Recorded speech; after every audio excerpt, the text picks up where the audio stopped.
Welcome to Beyond the Pulpit, exploring the life and ministry of Walnut Creek Church downtown.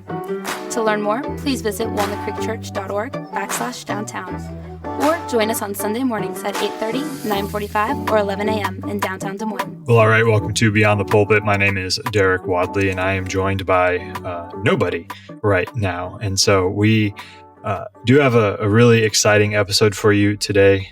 Dan and Luke aren't here right now because we just got done interviewing Dr. Albert Mohler. We got to sit down with him for about 30 minutes, and I'm not sure if you heard or not, but there is an election coming up.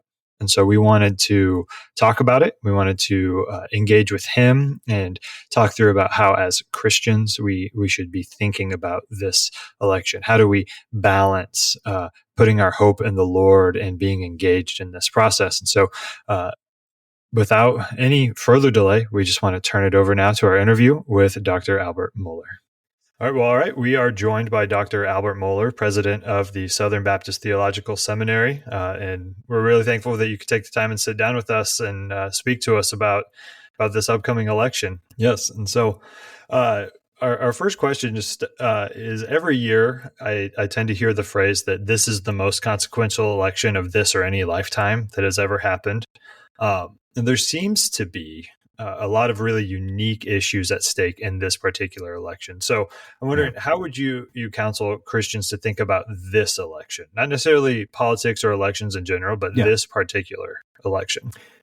Yeah, well, I appreciate the question. And, it sets up an interesting question. Is it true that this is the most important election in our history? And I can say that in one sense, maybe even in two senses, that is a legitimate statement.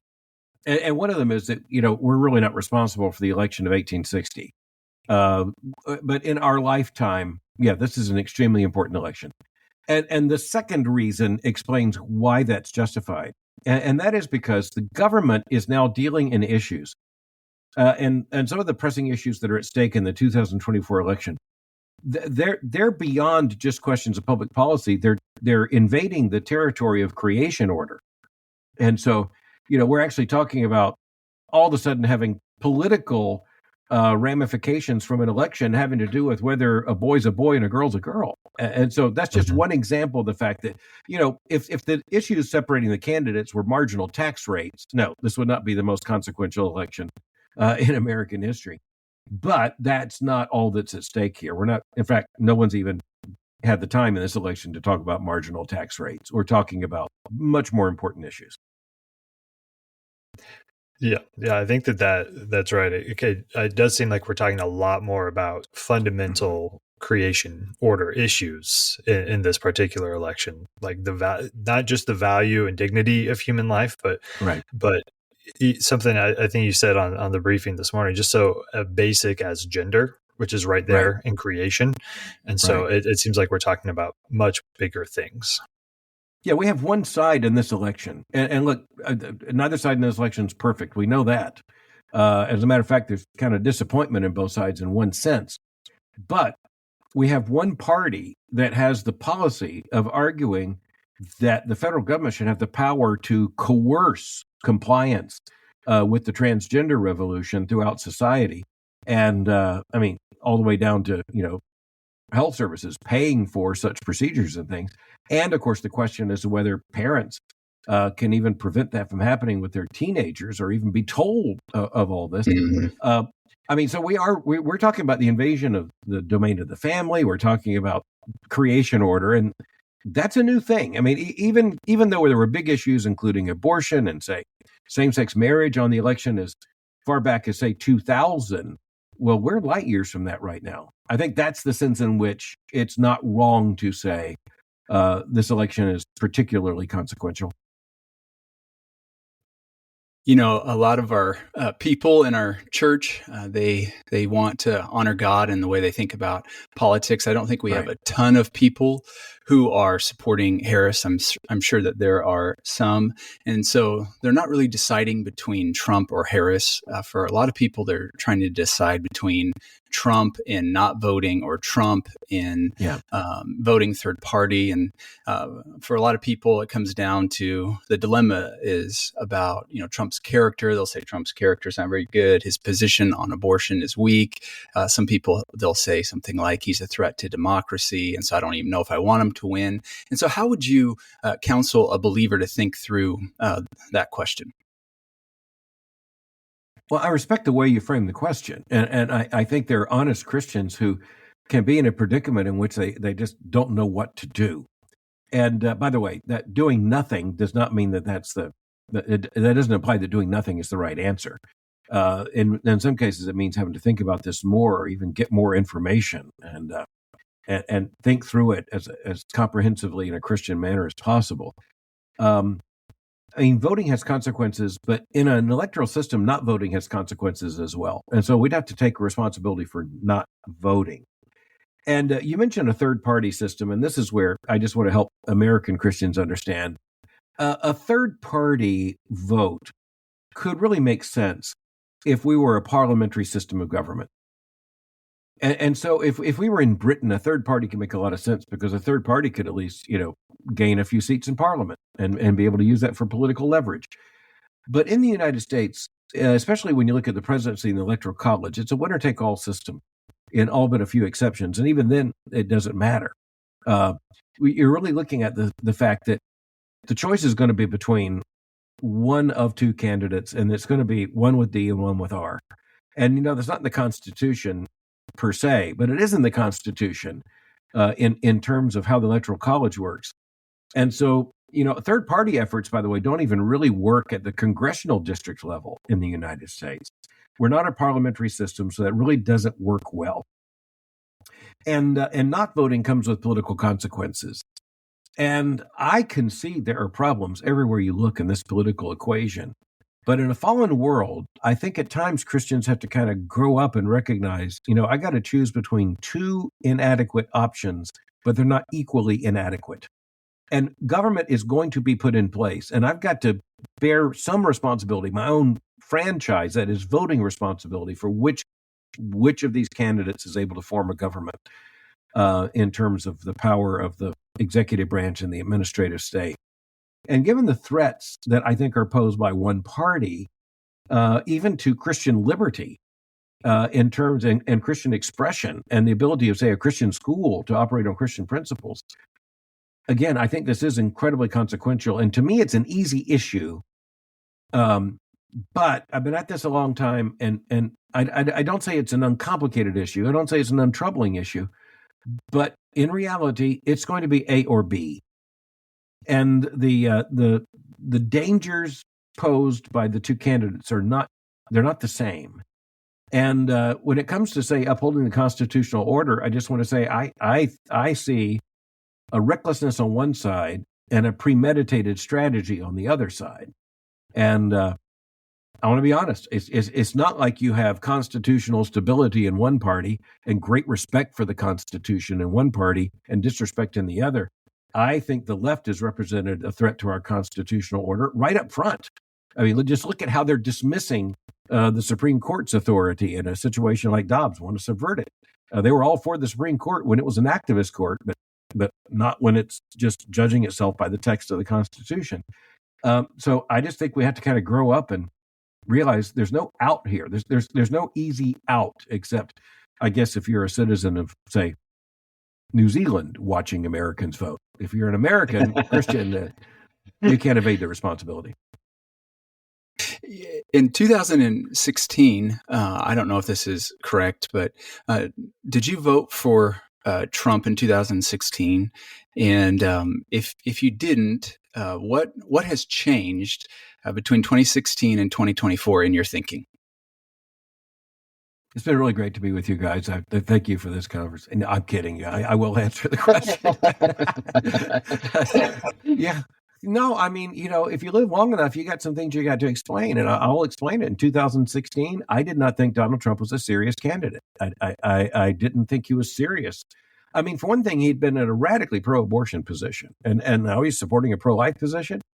But, when he was in office, he started acting on many of the issues important to me in a very serious way. And that's why I supported him in 2020.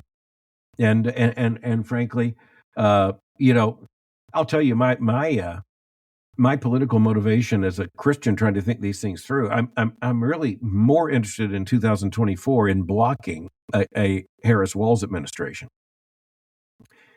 just simply because I know the threat it represents, and so I don't want to be morally evasive. I will vote as the alternative to that Democratic progressivism, and right now that is Donald Trump. Now, I wouldn't say there are no situations in which that could be invalidated, but at this point, I think we as Americans and as American Christians have a pretty good idea what we're facing, and nothing's unproblematic. I want to acknowledge that. Nothing's unproblematic. I didn't think Trump was serious in 2016. He proved himself pretty serious on an awful lot of issues, made a difference. 3 Supreme Court appointments, let's remember, that have changed American history. And he's not where I wish he would be on any number of issues, but we're also looking at the president's power to appoint 4,000 senior officers of the administrative state. And, that's massive in terms of how a Christian school in North Carolina operates, for example. It's massive in terms of the definition of Title IX and government enforcement. Those are big issues. I think we have to talk about them openly. So, Dr. Mohler, with that in mind, just kind of the threat level and what you're saying about the Democratic Party and progressive left, how do we make sense of prominent Christian leaders who have come out in support, publicly endorsing Kamala Harris, from pastors or leaders of different ministries and whatnot? How do we process that? Because I think a lot of our people, they're kind of like, how do we think through that question? Well, I can't get into people's hearts, but I know many of the people you're talking about. And I'll simply say, I want to say to some of them, if 10 years ago we were describing a worst case candidate scenario on the issues of importance to us, I think we'd fall short of what's actually represented by Kamala Harris, who exceeds what we saw as kind of a worst case scenario on these issues.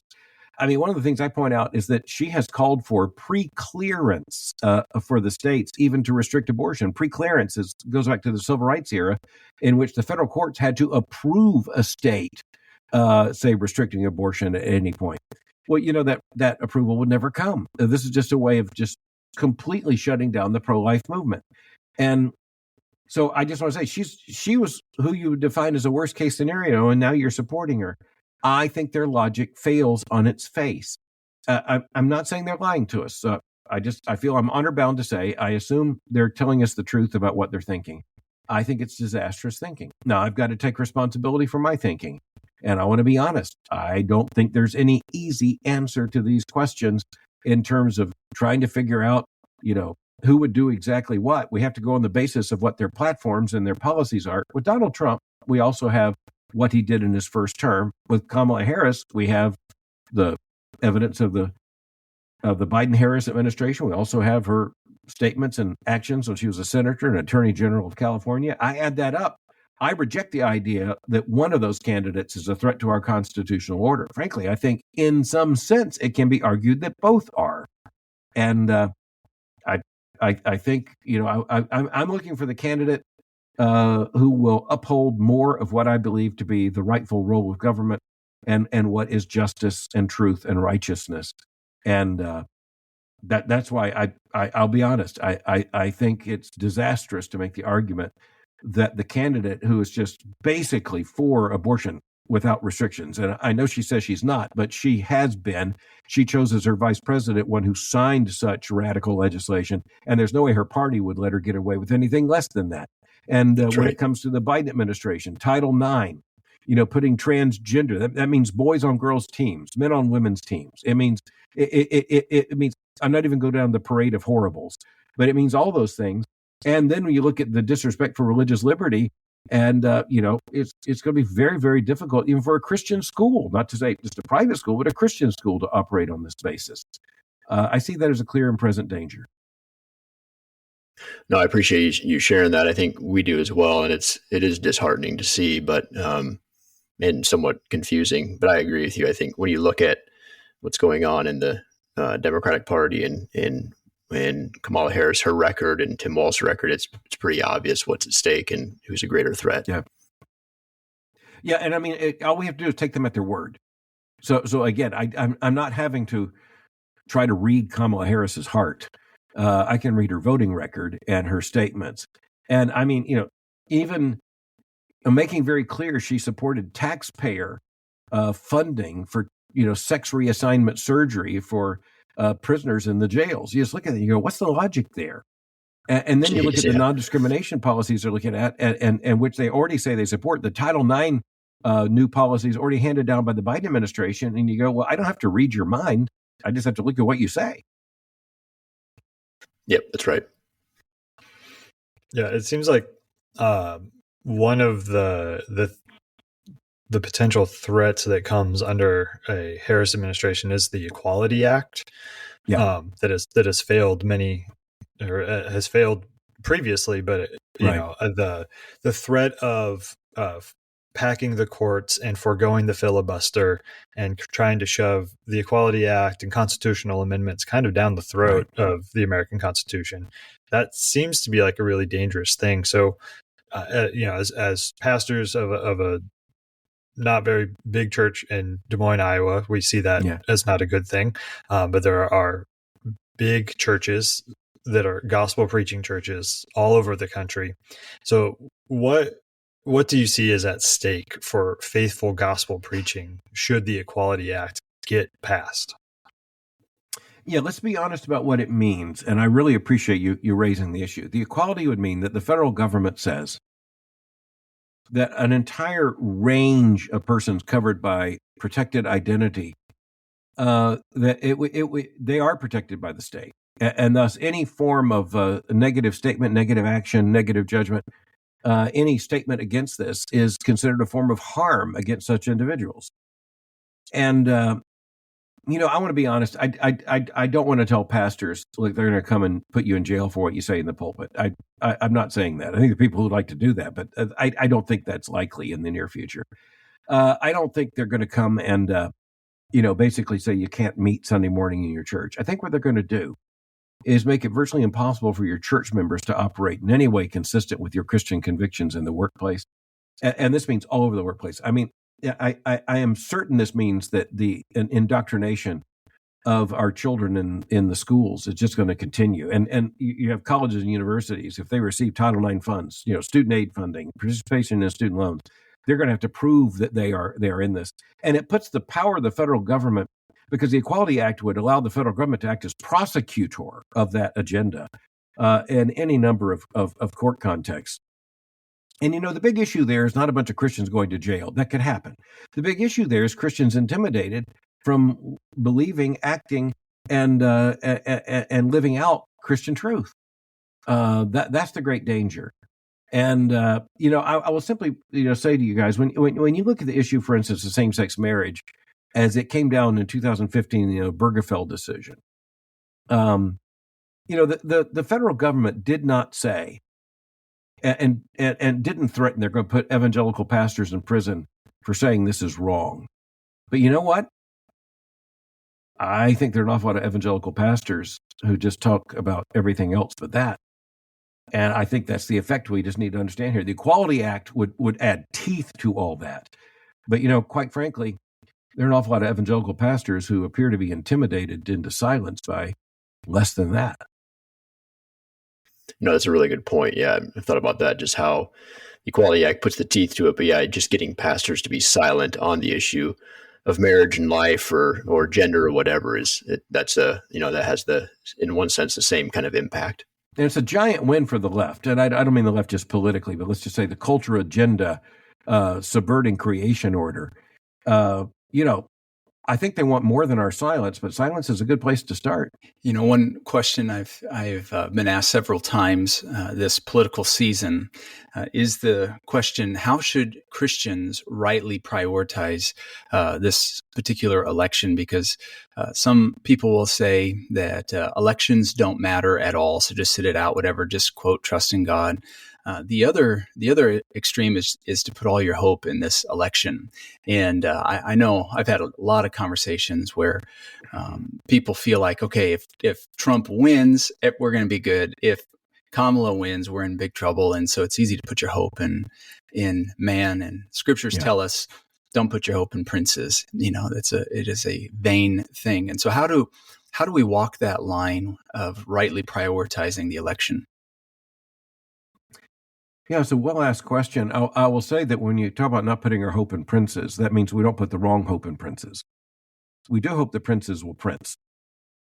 And, in other words, there's a Romans 13 aspect to this. So what we don't put is any ultimate hope in princes, ultimate hope only in Christ.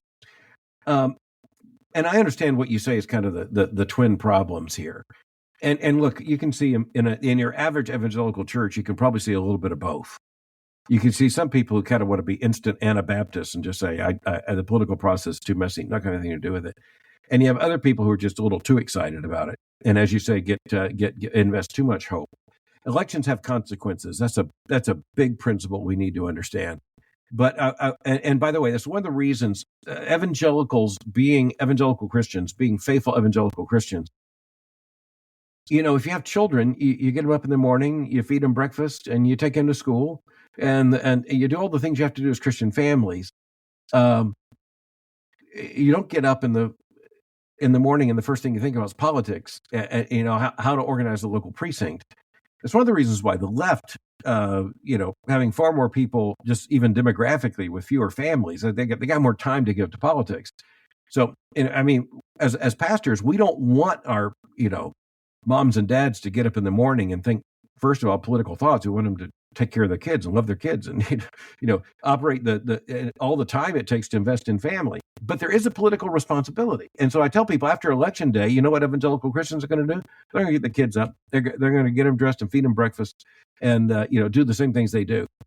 But the challenges they face may be different, and the challenges their children face may be different the day after the election in horrifying ways, or less horrifying ways. And the vote could make the difference. And I hope I'm describing this in a way that's helpful.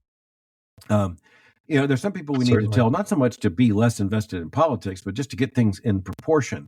And the other thing, as you mentioned, is that our political responsibility, it's real easy to focus on Election Day because that's kind of like the big test every 4 years when you come to the American presidency.